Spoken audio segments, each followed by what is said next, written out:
presented by Agriculture Classes Morana. Please subscribe my channel. Chapter 5 पौध संरक्षण पष्ट अंक 2+1। नमस्कार दोस्तों, मैं नरेंद्र सिंह एग्रीकल्चर क्लासेस मुरैना से आप सभी का एक बार फिर से स्वागत करता हूं। आज के इस वीडियो में मैं आपके लिए फसल उत्पादन का 5वां चैप्टर पौध संरक्षण के प्रश्न आपके सामने लेकर आ रहा हूं और आशा करता हूं कि ये प्रश्न आपके जो एग्जाम होने वाले हैं उनमें यहाँ से आपके प्रश्न मिल जाएंगे। और इस चैप्टर का जो नाम है वो मैं आपको बता दूं, चैप्टर क्रमांक 5 और चैप्टर का नाम है पौध संरक्षण। पौध संरक्षण, पौध संरक्षण का मतलब है प्लांट प्रोटेक्शन। और ये 2 नंबर का प्रश्न आएगा और 1 नंबर की ओटी आती है यहाँ से, तो कुल मिला के 3 नंबर का है। 2 नंबर का प्रश्न आएगा और 1 नंबर की ओटी आती है। तो छोटे छोटे प्रश्न पूछे जाते हैं। तो सबसे पहले हम देखते हैं, पहले तो हम एक थोड़ा सा प्रश्न इसके बारे में आपको बता दूं कि पौध संरक्षण होता क्या है। तो पौध संरक्षण का तात्पर्य पौधों की बीमारियों, हानिकारक कीटों व खरपतवारों से रक्षा करना। पौधों संरक्षण का तात्पर्य है पौधों की बीमारियों से, खरपतवारों से, कीटों से रक्षा करना कहलाता है, जिससे फसल का उत्पादन अच्छा हो सके। इसी को हम क्या कहते हैं? पौध संरक्षण कहते हैं। पौध संरक्षण को हम 3 भागों में बांटा गया है। एक तो क्या है? खरपतवार नियंत्रण, दूसरा है कीट नियंत्रण और तीसरा है बीमारियों से या रोगों से नियंत्रण। तो ये एक तो हो गया। इसके बारे में कभी पूछा नहीं गया है अभी तक, पर फिर भी मैंने आपको बता दिया है, चैप्टर का नाम है इसलिए। तो हम पहला प्रश्न पढ़ते हैं, खरपतवार।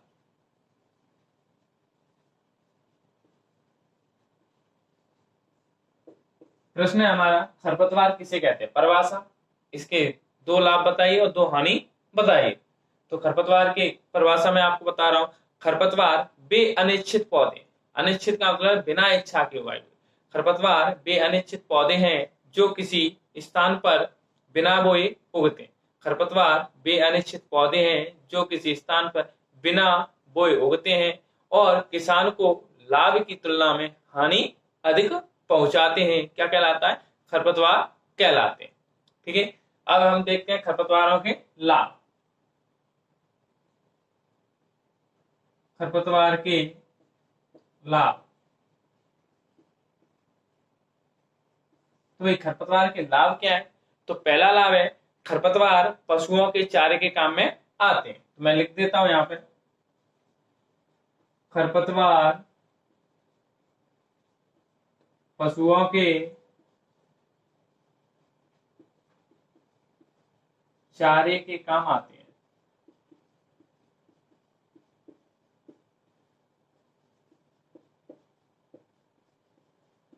तो जो खरपतवार होते हैं वो क्या आते हैं? पशुओं के चारे के काम आते हैं। जैसे उदाहरण में मैं बता दूं तो बथुआ, मोथा, दूब घास, ये और भी खरपतवार है जो पशुओं के चारे के काम आते हैं। बथुआ है, मोथा है और दूब घास, ये पशुओं के चारे के काम आते हैं। दूसरा पॉइंट है, खरपतवार लिखा हुआ है ऊपर, खरपतवार, खरपतवार दवाई के काम आते हैं। खरपतवार दवाई के काम आते हैं। जो खरपतवार होते हैं वो किसके काम में आते हैं? दवाइयों के रूप में भी हम इसका प्रयोग, खरपतवारों का प्रयोग करते हैं। जैसे मकोई का जो पौधा होता है, जो मकोई के बीज होते हैं, मकोई के पौधे या मतलब मकोई के बीजों से लिप 52 दवा बनाई जाती है।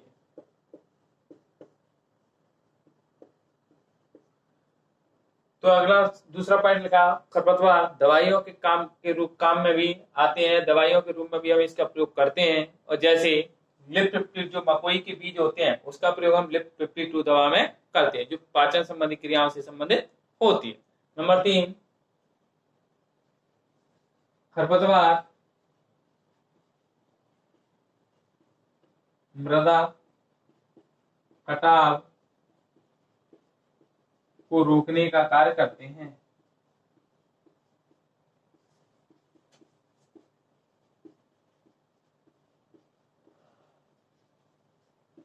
खरपतवार क्या करते हैं? मिट्टी के कटाव को रोकने का कार्य करते हैं। जैसे दो घास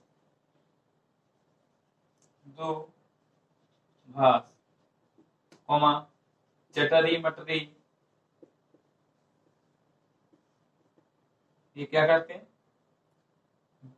जब खरपतवार मिट्टी का, जब वर्षा ऋतु में क्या है, पानी खेतों में अधिक मात्रा में आता है, जिससे मिट्टी कटकर पानी के साथ बहकर चली जाती है। तो खरपतवार क्या करते हैं? जो दूब घास है, जो क्या करता है, जब ऊपर परत पर रहता है, तो जो वर्षा की बूंदें ऊपर से गिरती हैं, वो सीधे मिट्टी पर न जाते हुए पहले पौधों की पत्तियों पर पड़ती है, जिससे मिट्टी नहीं घुलती है पानी के साथ, और इससे मिट्टी हमारी बच जाती है। चौथा पॉइंट है, खरपतवार मनुष्यों की सब्जी के काम आते हैं।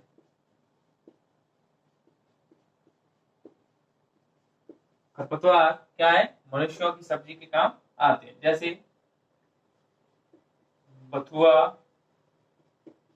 कौमा, बथुआ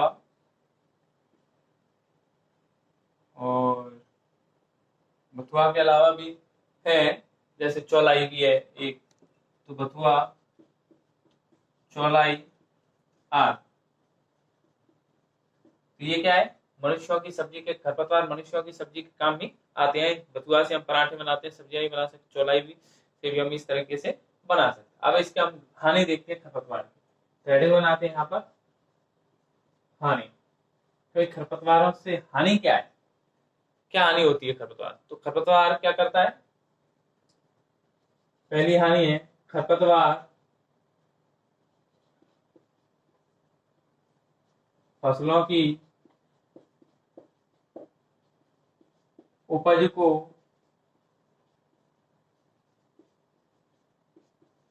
कम कर देता है।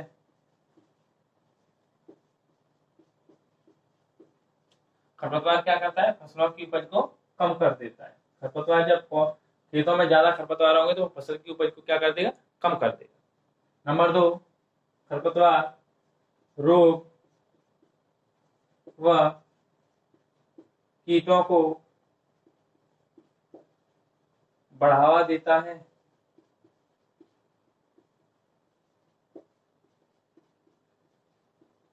नंबर दूसरे में हमने क्या कहा है? जो खरपतवार होते हैं वो रोगों व कीटों को क्या करते हैं? आकर्षित करते हैं या बढ़ाने का कार्य करते हैं। नंबर 3,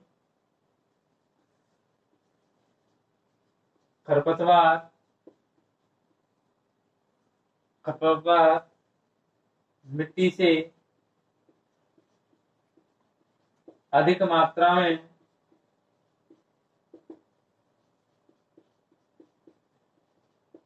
पोषक तत्वों को ग्रहण करते हैं।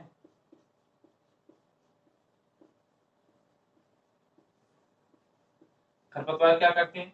मिट्टी से ज्यादा मात्रा में पोषक तत्वों का दोहन करते हैं या ग्रहण करने का कार्य करते हैं। नंबर 4, खरपतवार मनुष्यों व पशुओं में रोग फैलाने का कार्य करते हैं।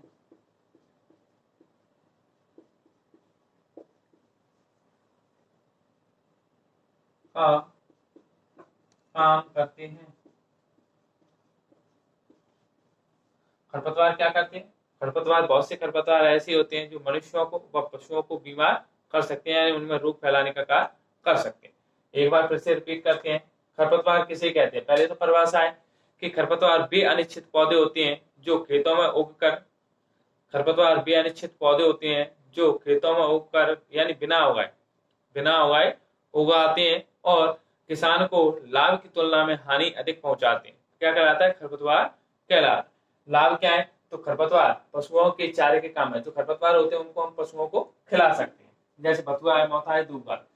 खरपतवार दवाई के काम में भी आते हैं, जैसे मकोई के जो बीज होते हैं उनका लिप्त पिड़ू दवा बनाने में प्रयोग करते हैं। खरपतवार मिट्टी के कटाव को रोकने का कार्य करते हैं। खरपतवार क्या करते हैं, जैसे ये हमारा खेत है, ऊपर से ये इसमें घास लगा हुआ है, और ऊपर से जब पानी की बूंद पड़ेगी तो इन पत्तियों के ऊपर पड़ेगी, जिससे मिट्टी पर डायरेक्ट पानी नहीं पड़ेगा, जिससे मिट्टी पानी के साथ नहीं घुलेगी और कम मात्रा में मिट्टी का क्षरण होगा। खरपतवार मनुष्यों की सब्जी के काम आते हैं, जैसे हमने बथुआ के पराठे वगैरह बनाते हैं, सब्जी वगैरह बनाते हैं, ऐसे ही चौलाई की सब्जी बनाई जाती है, तो ये मनुष्यों के सब्जी के काम में भी आते हैं। हानि क्या है, खरपतवार क्या करते हैं, फसलों की उपज को कम करते हैं। खरपतवार जैसे हमने यहाँ पे पौधे लगाए हैं फसल के, और इनके लिए हमने खाद उर्वरक डाला है। अब खाद उर्वरक तो हमने इनके हिसाब से डाला था, परंतु अब इनमें आगे क्या, खरपतवार इनके आसपास, तो जो भोजन इनके लिए दिया गया था वो भोजन कैसा हो गया, उस भोजन में से हिस्सा बटाने का काम किसने किया, खरपतवार ने। इससे ये जो पौधे हैं वो कमजोर हो जाते हैं, क्योंकि खरपतवार फसलों की अपेक्षा तेजी से क्या करते हैं, पोषक तत्वों का दोहन करते हैं। खरपतवार रोग व कीटों को बढ़ावा देते हैं। खरपतवार क्या करते हैं, रोगों को व कीटों को आकर्षित करने का कार्य करते हैं, यानी अपने यहाँ पे उनका जीवन यापन करने का कार्य कराने का कार्य करते हैं, जो बाद में क्या करते हैं, फसलों को नुकसान पहुंचाते हैं। खरपतवार मिट्टी से अधिक मात्रा में पोषक तत्वों को ग्रहण करते हैं। खरपतवार क्या करते हैं, फसलों की अपेक्षा मिट्टी से जल्दी जल्दी क्या करते हैं, पोषक तत्व जैसे हमने पौधों को दिए, तो खरपतवार जल्दी जल्दी क्या करेंगे, उनको लेने का कार्य करते हैं, और फसलों में जब उर्वरक पोषक तत्व नहीं जाएंगे तो कमजोर हो जाएगी, उपज पर प्रतिकूल प्रभाव पड़ता है। खरपतवार मनुष्यों व पशुओं में बीमारी फैलाने का कार्य करते हैं, या रोग फैलाने के काम भी करते हैं। खरपतवार क्या करते हैं, मनुष्यों में रोग व बीमारियों व मनुष्यों व पशुओं में रोग व बीमारी फैलाने का कार्य करता है। तो ये हमारा प्रश्न हो गया कंप्लीट। आशा करता हूँ समझ में आया होगा, और अगला प्रश्न देखते हैं हम इसके बाद।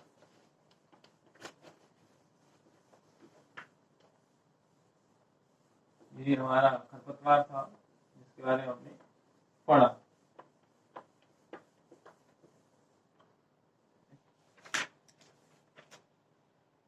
खरपतवारों की 3 विशेषताएं लिखिए। तो खरपतवारों की विशेषताओं के बारे में देखते हैं हम, खरपतवार की कौन कौन सी विशेषताएं होती। तो खरपतवार की विशेषताएं देखते हैं, हेडिंग बनाते हैं विशेषताएं। खरपतवार में कौन कौन सी विशेषताएं हैं, खरपतवार की कौन कौन सी विशेषताएं होती हैं, इनके बारे में हम देखते हैं। तो खरपतवार अधिक संख्या में बीज उत्पन्न करते हैं। जो खरपतवार होते हैं वो क्या करते हैं, पहली विशेषता है कि खरपतवार अधिक संख्या में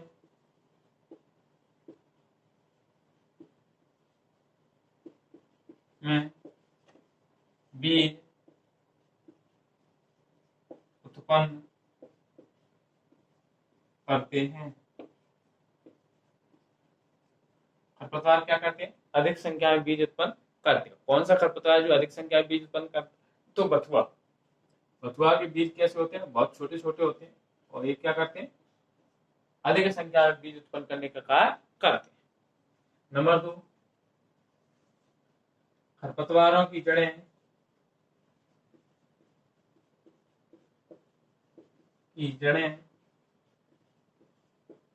अधिक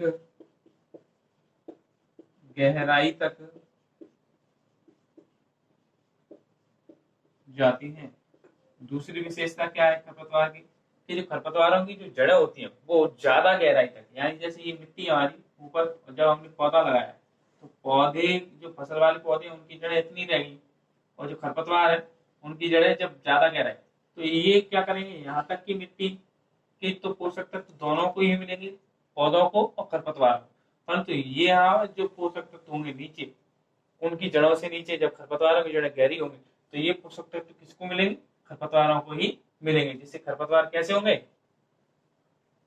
स्वस्थ रहेंगे और ज्यादा पोषक मात्रा लेते रहेंगे, तो वो हमेशा फसलों को नुकसान पहुंचाने का कार्य करते हैं। तो ये कौन कौन से हैं जिनकी जड़ें कैसी होती है, ज्यादा गहरी होती है। तो मोथा है एक, तो मोथा, बाईसुरी और जवासा। ये ऐसे खरपतवार हैं जिनकी जड़ें कैसी होती हैं, अधिक गहरी होती हैं। इसके बाद देखते हैं तीसरा, इनमें बीजों के अंकुरण की क्षमता भी कैसी होती है, अधिक होती है। जैसे खरपतवारों के बीजों की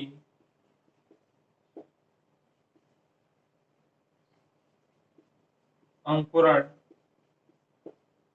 क्षमता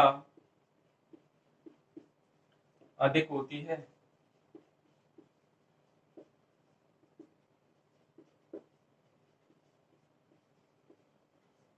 प्रश्न क्या है, खरपतवार के जो बीज होते हैं, खरपतवारों के जो बीज होते हैं उनकी जो अंकुरण क्षमता है, यानी अगर खरपतवारों के कुछ खरपतवार ऐसे हैं जिनकी आप 10 साल तक 5 साल तक अगर उनके बीजों को कहीं रख दें और बाद में अगर वो मिट्टी पड़ जाते हैं तो वो क्या हो जाते हैं, अंकुरित हो जाते हैं। तो कौन कौन से हैं, तो एक तो बथुआ भी है, बथुआ,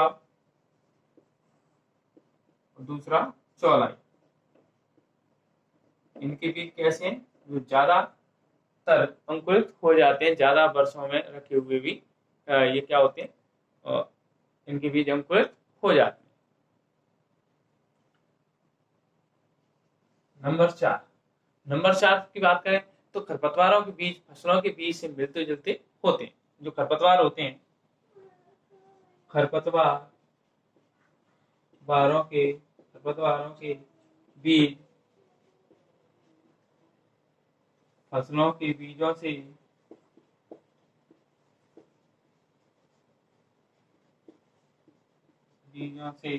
मिलते जुलते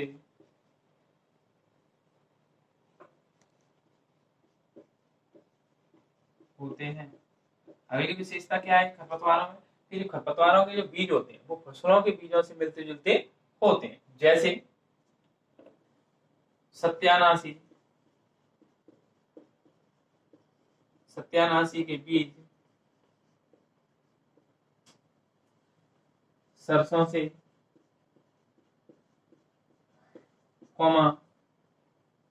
जो सत्यानाशी के बीज होते हैं वो सरसों से, और प्याजी के बीज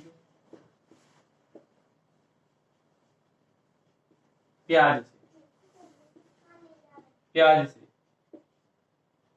यानी खरपतवारों के बीज फसलों के बीजों से मिलते जुलते होते हैं। जैसे सत्यानाशी के जो बीज होते हैं वो तो किससे मिलते जुलते हैं, सरसों के बीजों से, और प्याजी के जो खरपतवार है प्याजी, उसके भी प्याज से मिलते जुलते होते हैं। तो देखते हैं खरपतवार की विशेषताएं। खरपतवार क्या करते हैं, अधिक संख्या में बीज उत्पन्न करते हैं, यानी एक बार में बहुत सा ज्यादा फसलों की अपेक्षा ज्यादा बीज उत्पन्न करते हैं। जैसे बथुआ, खरपतवार जो है अधिक गहराई तक जा सकती है, खरपतवार की जो जड़ें होती है वो ज्यादा गहराई तक जा सकते हैं। जब ज्यादा गहराई तक जाएंगे तो वो ज्यादा मात्रा में पोषक तत्व लेंगे और अच्छी वृद्धि कर सकते हैं। इसलिए कौन कौन से, मोथा है, बायसुरी और जवासा, इनकी जड़ें कैसी होती है, गहरी होती है। खरपतवार के बीजों की अंकुरण क्षमता अधिक होती है। कौन कौन से खरपतवार है, तो बथुआ और चौलाई, इसके अलावा भी है।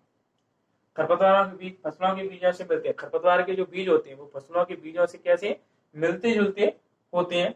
और जैसे सत्यानाशी के बीज किससे मिलते हैं, सरसों के बीजों से, और प्याजी के बीज किससे मिलते हैं, प्याज से मिलते जुलते रहते हैं। इसके बाद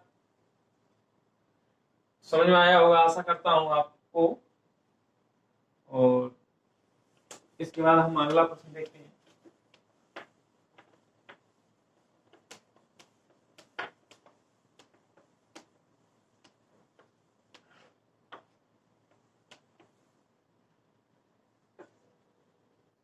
तो अगला प्रश्न देखते हैं हम। अगला प्रश्न हमारा शाकनाशी।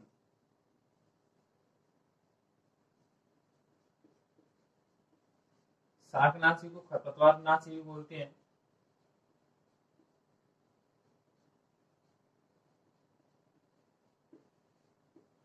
जहां नाशी लग जाए, मतलब खरपतवारों का नाश करने वाला या शाक का नाश करने वाली चीज। तो प्रश्न है हमारा कि भाई खरपतवार नाशी किसे कहते हैं और ये कितने प्रकार के होते हैं, यानी या शाकनाशी किसे कहते हैं, ये कितने प्रकार के होते हैं। तो पहले तो इसकी परिभाषा देखते हैं कि शाकनाशी या खरपतवार नाशी होता क्या है। बेरसायन जिसका प्रयोग खरपतवारों को नष्ट करने के लिए किया जाता है, क्या कहलाता है? शाकनाशी या खरपतवारनाशी कहलाता है। वे रसायन जिनका उपयोग खरपतवारों को नष्ट करने के लिए किया जाता है क्या कहलाता है? खरपतवारनाशी कहलाता है। ये दो प्रकार के होते हैं। ये कितने प्रकार के होते हैं? दो प्रकार के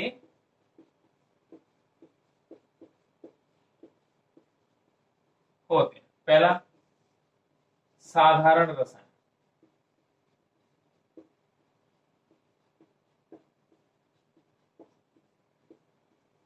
पहला है साधारण रसायन, यानी ये दो प्रकार के। तो पहला क्या है? साधारण रसायन, यानी ये रसायन फसल तथा खरपतवार दोनों को ही नष्ट करने का कार्य करते। जो साधारण रसायन होता है, जब हम शाकनाशी या खरपतवारों को मारने के लिए जो दवा स्प्रे करते हैं, उसमें दो प्रकार के, एक तो साधारण खरपतवारनाशी होता है, एक विशेष होता है। तो साधारण खरपतवारनाशी होता है वो क्या करता है?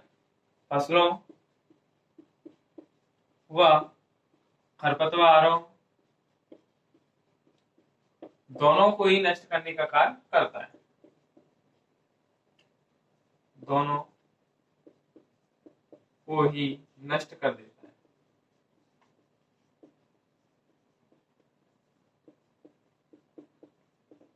तो आपको समझ में आया, जो साधारण रसायन होते हैं वो क्या करते हैं? जो साधारण रसायन है वो फसल व खरपतवार दोनों को क्या करते हैं? नष्ट करने का कार्य करते हैं। तो वो कौन कौन से रसायन है साधारण, जिनका प्रयोग करने से फसल, उदाहरण देखते हैं, जिनका प्रयोग करने से फसल और क्या खरपतवार दोनों ही क्या हो जाते हैं? नष्ट हो जाते हैं। तो देखते हैं, एक तो है सोडियम आर्सेनेट, सोडियम आर्सेनेट,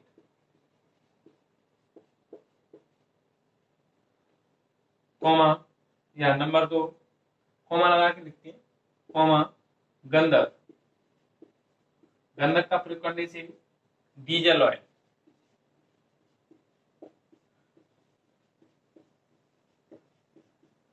तो सोडियम आर्सेनेट है, गंधक है, डीजल ऑयल है, और एक है अमोनिया सल्फेट, अमोनिया सल्फेट। तो ये क्या है? साधारण रसायन है जिनका प्रयोग करने से फसल व खरपतवार दोनों ही नष्ट हो जाते हैं। सोडियम आर्सेनेट, गंधक, डीजल ऑयल और अमोनिया या अमोनिया सल्फेट। ठीक है, दूसरे की बात करते हैं, विशेष रसायन।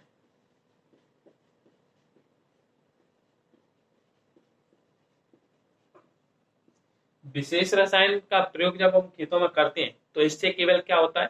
खरपतवार ही नष्ट होते हैं, फसल पर इसका कोई प्रतिकूल प्रभाव नहीं पड़ता है। ठीक है, तो इस पर क्या होता है? फसल खरपतवार के विशेष रसायन से केवल खरपतवार क्या होते हैं? नष्ट होते हैं, इससे फसल पर कोई भी नुकसान नहीं होता है। इसका प्रयोग तो कौन कौन से है? तो पहला है 2,4D। क्या है पहला? 2,4D, ऐसे लिख सकते हैं या थोड़ा सा इस तरीके से भी लिख सकते हैं, 2,4D। दूसरा है 2,4,5T। दूसरा क्या है? 2,4,5T। तीसरा TCA, TCA, और चौथा है PCP। तो ये क्या है? विशेष रसायन है जिनका प्रयोग हम खेतों में खरपतवारों को नष्ट करने के लिए कर सकते हैं। इनकी फुल फॉर्म भी देख लेते हैं। कभी कभी ओटी मैंने आपको बताया, 1 नंबर की ओटी आती है, पूछ लिया जाए 2,4-D का पूरा नाम बताइए। तो 2,4-D का पूरा नाम क्या है? Dichloro phenoxy acetic acid. क्या है? Dichlorophenoxy acetic acid. किसका नाम है? 2,4-D का। अब इसके बाद देखते हैं 2,4,5T का। तो ट्राइक्लोरो,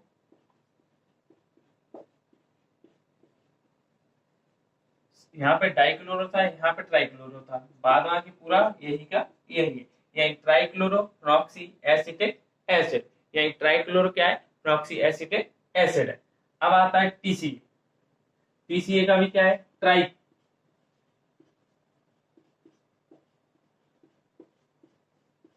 तो यहाँ पे भी क्या आ गया? TCA का मतलब है, शुरू में टी का मतलब क्या है, ट्राई है, ठीक है, और ट्राइक्लोरो, अब यहाँ पे आ गया, ये फिनॉक्सी नहीं आएगा और डायरेक्ट क्या आएगा, एसिटिक एसिड। तो ट्राइक्लोरो एसिटिक एसिड ये किसका है, TCA का। इसके बाद देखते हैं पेंटा वाले का, यानी PCP। PCP का होता है पेंटा क्लोरोफेनॉल।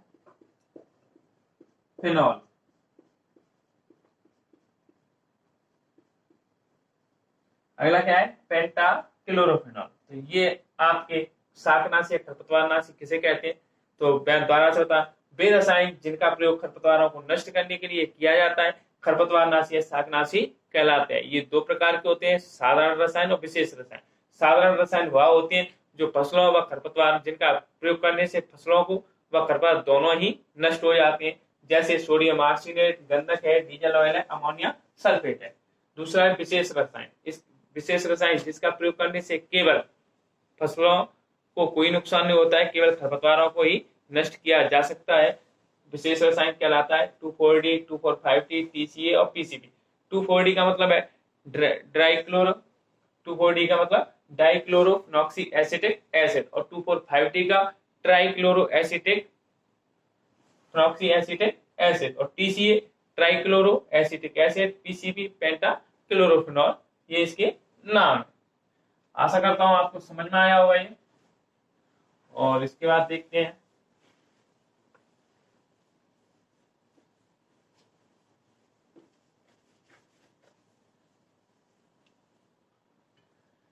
इसके बाद अगला मैं प्रश्न आपको बताने वाला हूं कि कभी कभी प्रश्न पूछ लिया जाता है कि शाकनाशियों का प्रयोग करते समय कौन कौन सी सावधानियां रखनी चाहिए। तो शाकनाशियों का प्रयोग करते समय सावधानी हम देख लेते हैं। तो मैं हेडिंग बना लेता हूं, सावधानी, यानी शाकनाशियों का प्रयोग करते समय कौन कौन सी सावधानियां रखनी चाहिए। तो शाकनाशियों का प्रयोग करते समय कौन कौन सी सावधानी रखनी चाहिए वो मैं आपको बता रहा। तो क्या है, नंबर 1, प्रत्येक रसायन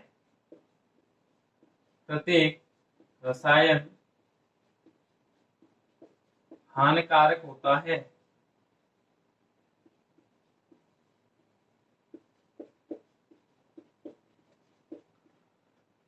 प्रत्येक रसायन हानिकारक होता है,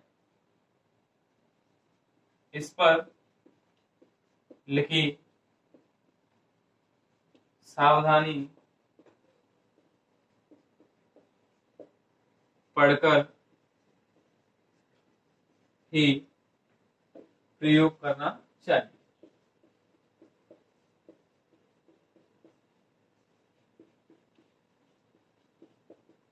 मैंने क्या लिखा है, पहला पॉइंट, तो प्रत्येक जो रसायन होता है वो कैसा होता है, हानिकारक होता है। इस पे जो सावधानी लिखी होती है या कोई सिफारिश लिखी होती है उसको हमें पहले पढ़ना चाहिए, उसके बाद ही हमें क्या करना चाहिए, इसका प्रयोग करना चाहिए। नंबर 2,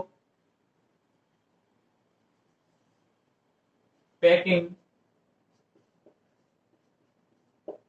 के डिब्बों पर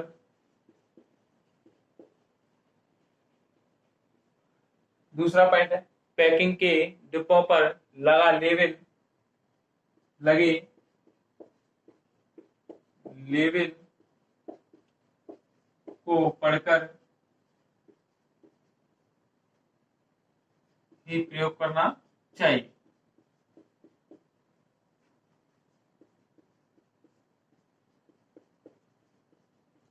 दूसरा पॉइंट है, जो पैकिंग के डिब्बे हैं, यानी जो डिब्बा आता है उसके पे एक स्ट्रक्चर भी उसमें निकलता है, लेवल निकलता है, उस लेवल को क्या करना चाहिए, हमें ध्यानपूर्वक से पहले रसायन प्रयोग करने से पहले हमें पढ़ लेना चाहिए।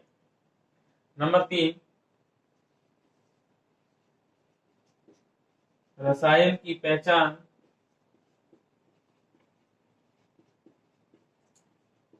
सूंघ कर व आंखों से नजदीक आंखों से देखकर नहीं करना चाहिए। अगला पॉइंट है, रसायन की पहचान, यानी जो रसायन हम लेकर आए हैं उसकी पहचान हमें सूंघकर या देखकर नहीं करनी चाहिए। और इसके बाद नंबर 4, रसायन प्रयोग करते समय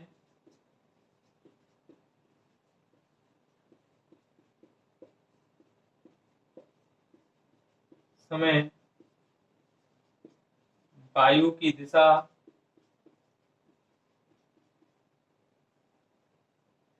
रसायन प्रयोग करते समय वायु की दिशा के विपरीत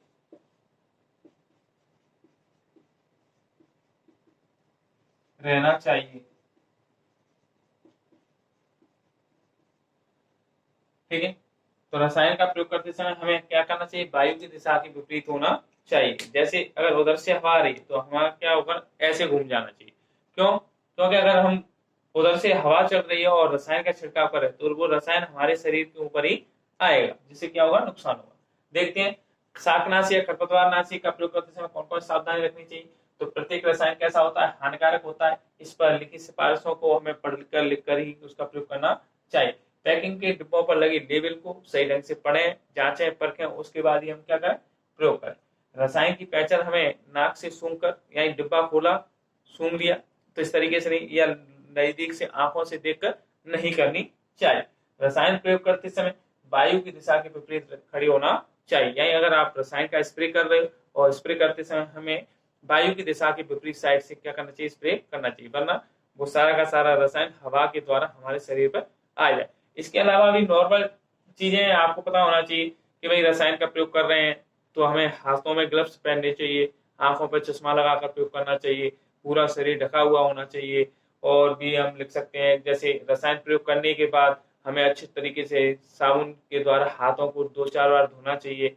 स्नान करने के बाद ही दूसरे या जो छिड़काव करके आए उन कपड़ों को हमें घर के बाहर ही रख देना चाहिए, धुलवा देना चाहिए। इस तरीके से आप इनकी सावधानी और भी लिख सकते हो जो आपको समझ में आ जाए। तो इस तरीके से आपको बहुत सारी सावधानियां आपको मिल गई। तो ये प्रश्न यहीं पे खत्म होता है। इसके बाद हम अगला प्रश्न देखेंगे।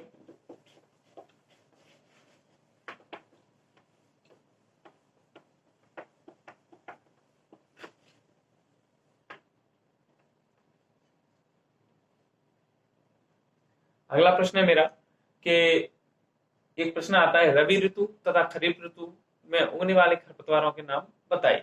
आपसे कभी कभी तो आप लोगों के पास लिखा होगा, मैं यहाँ पे उतना ही बता पाऊंगा।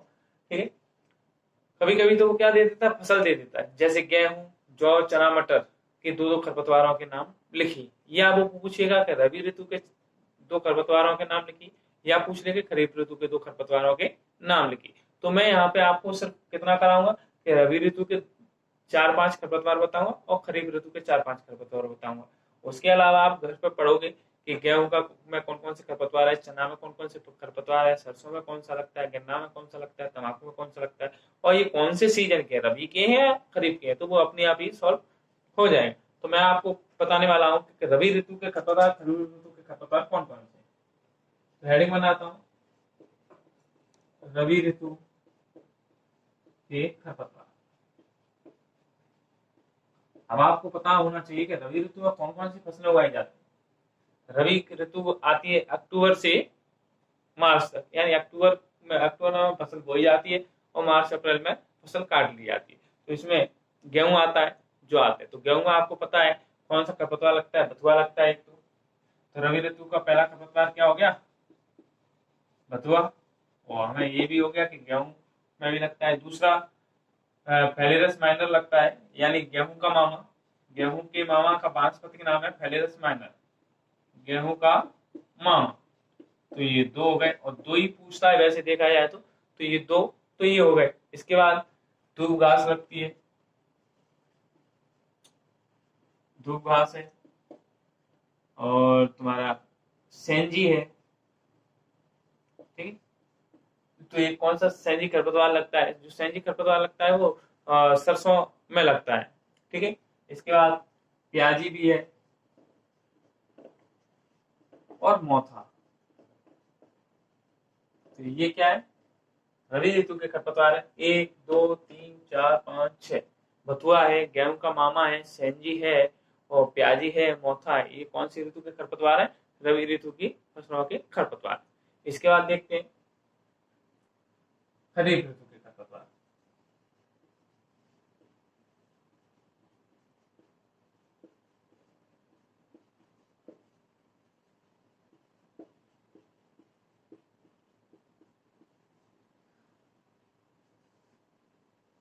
तो खरीफ ऋतु में कौन कौन से खरपतवार होते हैं? तो हजार दाना,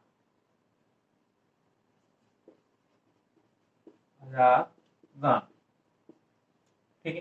दूसरा बर्रू होता है, बर्रू होता है आपका बाजरा में, बाजरा ज्वार में कौन सा लगता है? बर्रू लगता है। इसके बाद मकोई भी इसी मौसम में, मकोई का भी मकोई खरपतवार भी इसी मौसम में लगता है, तो मकोई भी हो गया। इसके बाद धान किस कौन से मौसम में होती है? खरीफ ऋतु में होती है। तो धान में कौन से लगता है? एक तो समा लगता है और एक सफेद मुर्गा लगता है। तो समा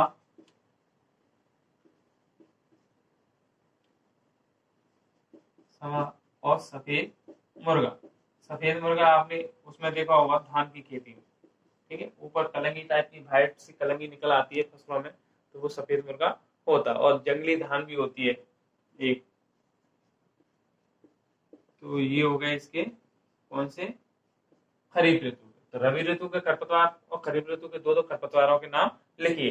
तो बथुआ है, गेहूं का मामा है, दूब, सेंजी, प्याजी और मोथा, ये कौन से रवि ऋतु खरपतवार? हजारदाना है, बर्रू है, मकोई है, समा है, सफेद मुर्गा है और जंगली धान, ये किसका है? रवि ऋतु। ये जो मोथा है, दूब, है, ये भी खरीफ ऋतु में हो जाते हैं, ठीक है। तो खरीफ ऋतु में वर्षा होती है, तो वर्षा में ये होना स्वाभाविक है। तो ये आपको समझ में आएगा। इसके अलावा आप के पास जो नोट्स होंगे उसमें आप से मैंने बताया था कि फसल वाइज भी पढ़ गया। कभी कभी क्या पूछ लेता है कि गेहूं के दो खरपतवारों के नाम लिखिए, चना के दो खरपतवारों के नाम लिखिए, धान के दो खरपतवार हैं, तम्बाकू है बहुत सारी फसलें, तो उनके दो खरपतवारों के नाम आपसे पूछ लेता है। यहाँ से एक ओटीपी बन जाती है कि निम्न में से चना का खरपतवार है या गेहूं का खरपतवार है, तो इस तरीके से।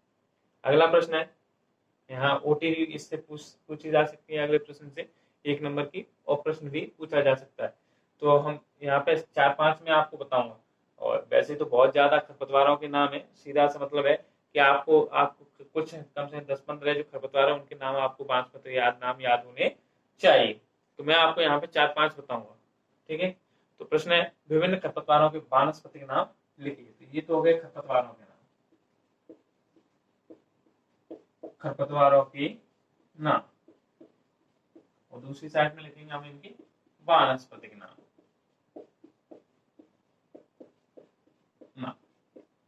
तो पहला खरपतवार हम लिख रहे हैं बथुआ। ये ओटी यहाँ से पूछ ली जाती है, एक प्रश्न यहाँ से ही आ जाए। बथुआ का जो वानस्पतिक नाम है वो है चिनोपोडियम एल्बम। तो बथुआ का वानस्पतिक नाम क्या है? Chenopodium album. अब इसके बाद देखते हैं दूबघास।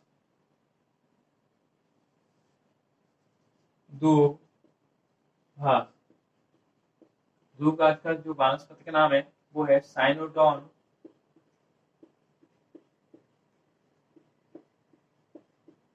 डेक्टिलॉन। लॉन वाली घास भी होता है। तो दूबघास का वानस्पतिक नाम क्या है? साइनोडॉन डेक्टिलॉन।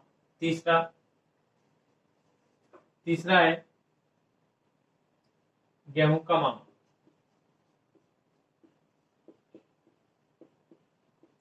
गेहूं का मामा का वानस्पतिक नाम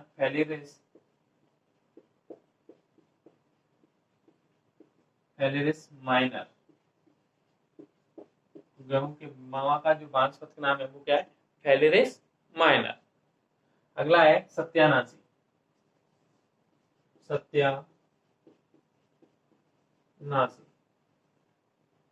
सत्यानाशी का है अर्जिमीन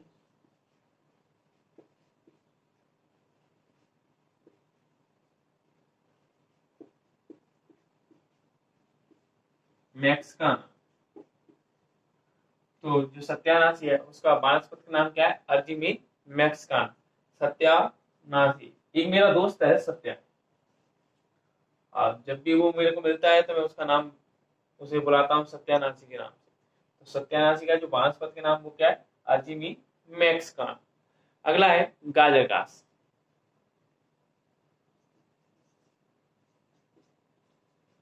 गाजर घास। तो जो गाजर घास है उसका वानस्पतिक नाम क्या है? तो पार्थनियम स्टारोफोरस। क्या है? पार्थनियम स्टारोफोरस।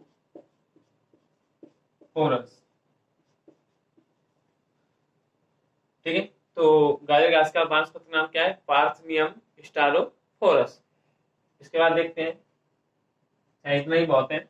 और ये क्या है, आप इसके अलावा जो भी आपको मिले वानस्पतिक नाम आपके पास होंगे वो पढ़ लें। ये ज्यादातर इनमें से आपसे पूछ लिया जाए यहाँ से, अगर वो पूछता है, प्रश्न पूछता है कि खरपतवारों के किन्हीं दो खरपतवारों के नाम तथा उनके वानस्पतिक नाम लिखिए, तो आपके पास ये हो ही गया।